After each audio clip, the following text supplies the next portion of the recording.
একটা হালাল পবিত্র রিজিক হোক, সেটা কৃষিকাজ। লজ্জার কিচ্ছু নাই।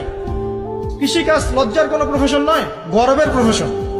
কারণ আল্লাহ পাক বহু নবীকে রাখালি করিয়েছেন, পশুপালন করিয়েছেন। জানেন, মুসা আলাইহিস সালামকে আল্লাহ পাক পশুপালন করিয়েছেন 8 বছর 10 বছর। এগুলো কোনো লজ্জার প্রফেশন নয়, এটা গর্বের প্রফেশন। আপনি হালাল রিজিক, অর্থনীতি হোক, আপনার কৃষিভিত্তিক হোক, বা ব্যবসা করেন হালাল কোনো, বা গভর্নমেন্ট জব, বড় বড় গভর্নমেন্ট জবের জন্য ট্রাই করেন, সেটাও ভালো।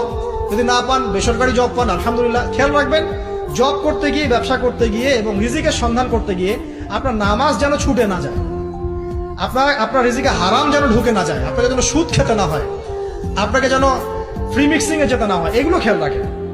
খেয়াল রেখে একটা হালাল রিজিকের সোর্স আগে বের করেন। প্রয়োজন উদ্যোক্তা হন, নতুন কিছু উদ্যোগ গ্রহণ করেন, উদ্যোক্তা হয়ে নিজে কিছু প্রতিষ্ঠা করে দেখান, এমন কিছু করেন। এরপরে আপনি বিয়ের ফিকিরটা করেন। রিজিকের ব্যবস্থাটাকে করে নেন, তারপরে ওদিকে যান।